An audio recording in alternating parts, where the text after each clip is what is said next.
యువ సమ్రాట్ అక్కినేని నాగ చైతన్య ఈ నెల 4వ తేదీన అన్నపూర్ణ స్టూడియోలో శోభితా ధూళిపాలను వివాహం చేసుకున్నారు.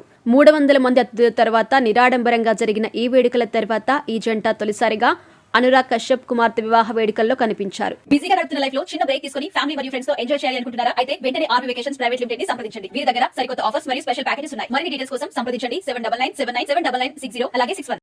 తొలిసారిగా వారిద్దరూ ఒక ఇంటర్వ్యూలో పాల్గొని వివాహానికి సంబంధించిన అనేక విషయాలు పంచుకున్నారు. పెళ్లికి దారి తీసిన పరిస్థితితో పాటు పెట్టిన కండిషన్స్ నాగ చైతన్య వివరించారు. కండిషన్ల విషయంలో మాత్రం ఎటువంటి మొహమాటానికి పోలేదు అని క్లారిటీ ఇచ్చాడు. దానికి ఒప్పుకోవడం వల్లే శోభితను వివాహం చేసుకున్నట్టుగా తెలిపారు. నాగ చైతన్య మొదటి నుంచి తెలుగు వాతావరణానికి దూరంగా పెరిగాడు. చెన్నైలో పెరగడం వల్ల తమిళంతో పాటు ఇంగ్లీష్ ఎక్కువగా మాట్లాడతారు.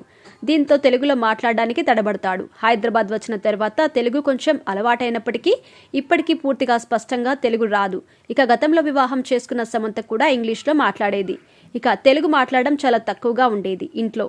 అలా కాకుండా తెలుగుదనం ఉట్టిపడాలంటే తాను చేసుకోబోయే శోభిత కూడా తెలుగు అమ్మాయి కాబట్టి ఖచ్చితంగా ఇంట్లో స్పష్టమైన తెలుగులోనే మాట్లాడాలి అని షరతును శోభితకు విధించారట.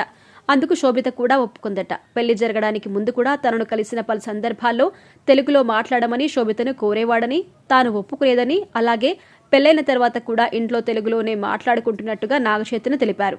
మొత్తానికి నాగచైతన్య కోరుకున్నట్టుగా ఒక తెలుగు అమ్మాయిని పెళ్లి చేసుకోవడంతో పాటు తెలుగులో కూడా మాట్లాడగలిగే అమ్మాయిని కూడా చేసుకున్నాడని, అతని కోరిక నెరవేరిందని, కానీ పాపం సమంత ఏం చేస్తుందంటూ నెటిజన్లు కామెంట్ పెడుతున్నారు.